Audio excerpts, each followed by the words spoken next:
citizenship of Christine and Mike. We're all here because of them. They saw something need to get done, and they did it. And it's actually awe-inspiring. I'm very impressed. Want to hear a story? People like stories. How did all this get started with stellate ganglions? And maybe we'll talk about what a stellate ganglion is, but it's kind of boring. But anyway, how it got started. This is now, let's go to about 2008. I'm evaluating one of my soldiers after a car crash. And I say, hey, what happened? And he was essentially okay. And he's like, I fell asleep at the wheel. I'm like, why'd you fall asleep at the wheel?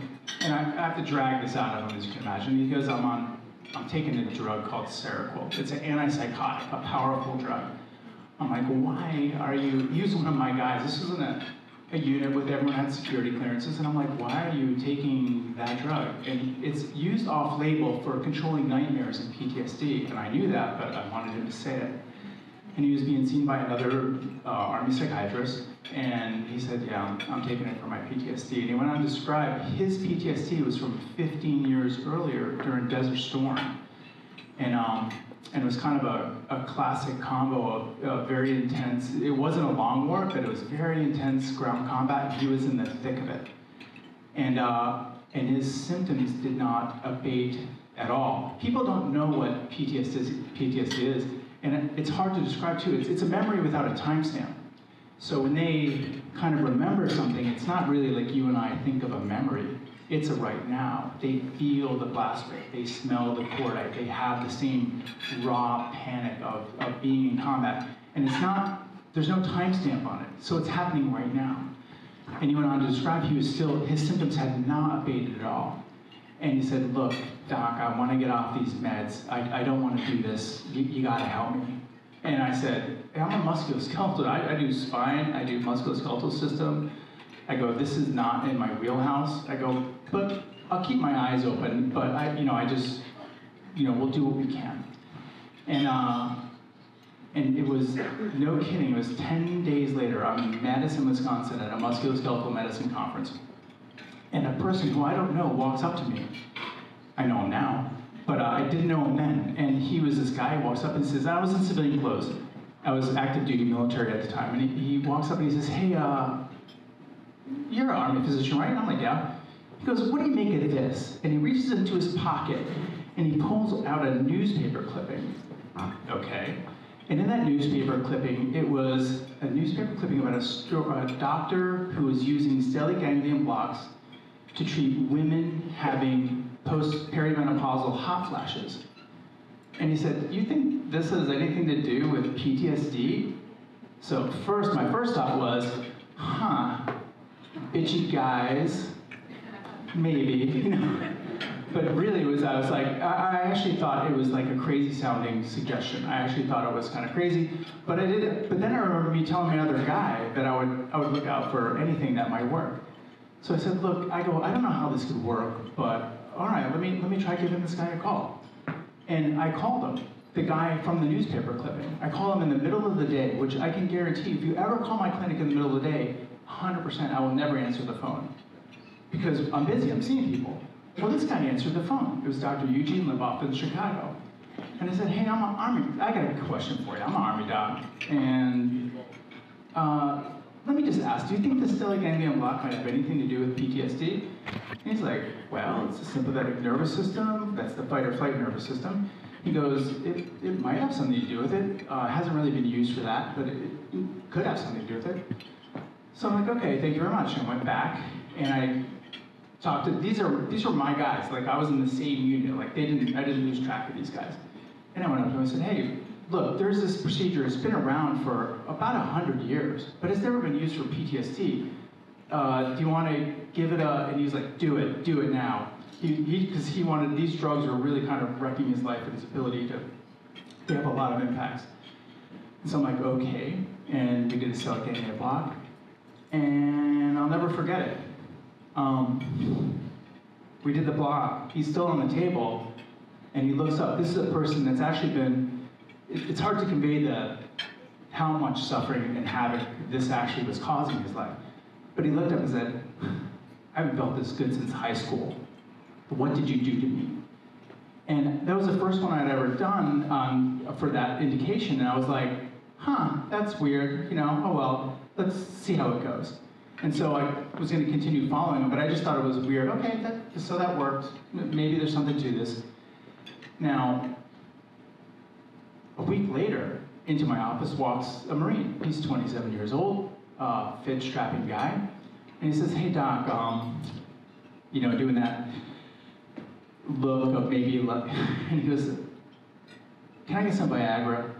And I'm like, hey look, I know that was a hard ask. I go, I'm gonna give it to you, but I gotta do this doctor thing and figure out why does a 27-year-old guy need that? He goes, well, I know what. And I go, well, he goes, I'm taking Paxil. I'm like, what are you taking Paxil for? That's an antidepressant. He goes, what are you taking that for? And he's like, for my PTSD.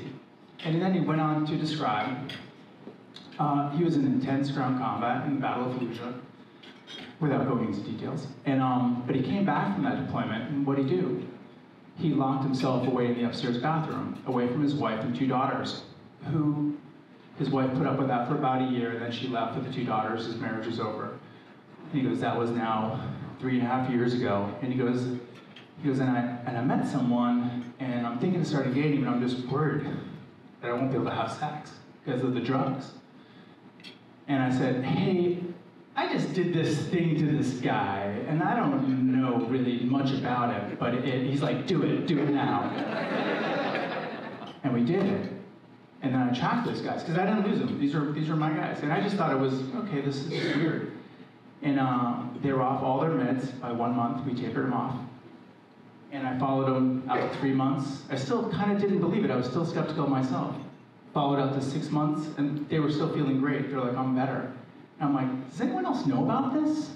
That was our first case series on military PTSD. We published that in the medical literature. And then we went on to publish, now we're over 15 papers on this. And at the Stellate Institute with Dr. Jim Lynch, who many of you know, we are an accredited training program for military physicians to come and learn about and the use of stellate ganglion block. We've published lots of papers, including in the Journal of American Medical Association. Very hard to do, very expensive, long-scale studies. And what we've seen over and over again is that this works, and it works well. How does it work? What's going on here? Well, it's all the behavioral health stuff is actually very important, but the problem is the system is stuck. Have you ever seen a computer with like a blue screen of death, where it's just like locked up? It's not doing anything? We don't take those computers and just pick them up and take them out of the dumpster and throw them out. What do? We reset them, right?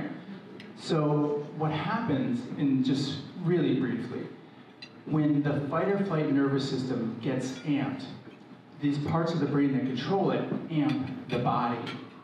What most of us don't really appreciate is that the body is talking back.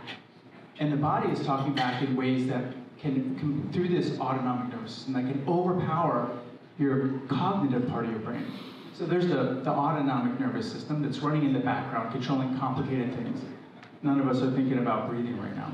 None of us are thinking about digesting food. None of us are thinking about maintaining our body temperature. Complicated stuff, important stuff, running in the background. And if a grizzly bear were to come out of the back, all of us would have the exact same response. We would stop digesting food, we would send it out to our skeletal muscles, even the pupils in our eye would get big to look for more bears in the corners. These are all, how much thought would be involved in that? 0, none. How would we all respond? We'd all respond the exact same way, because it's hardwired. There's no cognitive thought. There's no, I think I'm gonna decide to have a fight or flight response. It just happens. Now, the other thing that happens is the body is talking back. Just by way of a demonstration, I've had a great time with my wife, Flora, who's here, married 32 years. And, but if I, by way of demonstration, just make a tight fist, not a pretend fist, not like a, hey, this is my hand closed. I mean, you make a fist, you squeeze it, you make a fist. Now, despite what I'm thinking, my body's responding. My blood pressure's going up, my pulse is going up, my respiration's going up. And even if I'm saying, hey, hand, I'm not really gonna use you, but you're in a tight fist, but just stop making my blood pressure go up. It's not even connected to the sleep system. It's not connected to cognition. It's just happening. So what happens is this, and then when I release my hand, everything goes back down to normal. The body can be overpower what the mind is thinking. And so this thing is happening where the parts of the brain that control the fight or flight response is talking to the body, and the body talks back.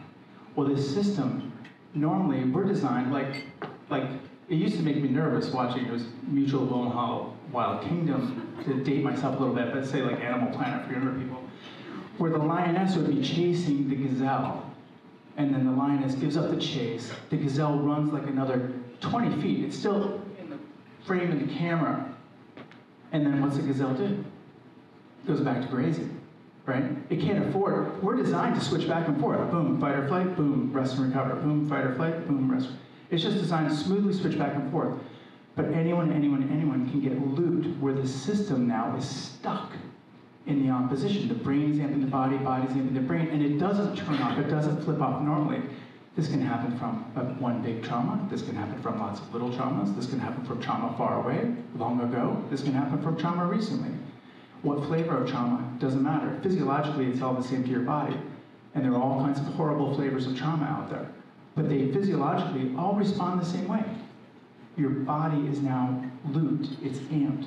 The stellate ganglion block, precisely guided, safe procedure in my hands. I've done over 3,400, and as well as Dr. Lynch, all without a single serious adverse event. It's less than 1 out of 10 pain. We use acupuncture-sized needles. We precisely guide with ultrasound into where all the traffic from the body is coming up to the brain, and all the traffic from the brain is going out to the body, and these 2 points in the neck, and we turn them off with a long-acting anesthetic. When we do that, the system resets. The system, the two-way conversation is now stopped for a period of hours, and we know it's stopped because we see that funny changes happen in the eye that are clear and obvious, and then the system is reset. And then, remarkably, amazingly, it's a durable change. It's not just reset for while that block is on. When it resets, the system resets to its baseline settings, and when it comes back on, they feel well. How long do they feel well? 1/3 of the people we treat are one and done. I've had Vietnam veterans, and actually we get like a crew of Vietnam veterans, if you even remember back to Vietnam. Tet Offensive happened in January. I get Vietnam veterans coming back on the anniversary of Tet Offensive. But most of these vets, even with decades of trauma, we treat them once, we reset them. And I've had them in my office sobbing, saying, I'm back home. You know, it's crazy. So this durable reset, for some people, what happens when we reset them is that now they can sleep at night. They start to repair, because I can tell you they are not the best versions of themselves when they're having PTSD. And they feel a lot of guilt about that. They feel a lot of guilt because they can't just get over it. Terrible guilt. They feel a lot of guilt because of how they behave with it. And that guilt is, part of what we do is let them know, hey, this guilt that you're feeling, this is inappropriate guilt. This is like me feeling guilty because I can't make the sun rise in the west. It's not connected. Cognition, this process, how you're behaving, it's a function of the system being amped. So we turn the system off, we reset the system. 1/3 of the people are one and done. Because when we get them sleeping better at night, when we get them repairing relationships around them, when we get them, it's easier for them to be in a crowd, it's easier for them to be around people and live their life. As it happens, we start an upward spiral, and their resilience grows. And even the things that might have triggered them will fall below the threshold of what that will take. And so these effects last. We at the Stellate Institute continue to do research. I just released 2 more papers for research, for publication, but we're not stopping, like we're not resting on our laurels, and we educate other physicians to do this. And there are a lot of other good practitioners doing these and doing them well, and this is something that's a very powerful tool. And you guys have come out tonight on a Saturday evening to listen to a humble yet handsome man talk. No, he's next. Yeah, too bad for you, you had another seal coming. But you've come out here to support the work that Christine and Mike have done. to make that process happen, to have these durable changes. And then once the system's been reset, then behavioral health can really, then they can make ground, they can cover ground and move things forward. So this is something where we're just trying to facilitate their health, them getting that. Thank you very much for your attention. Thank you for being here.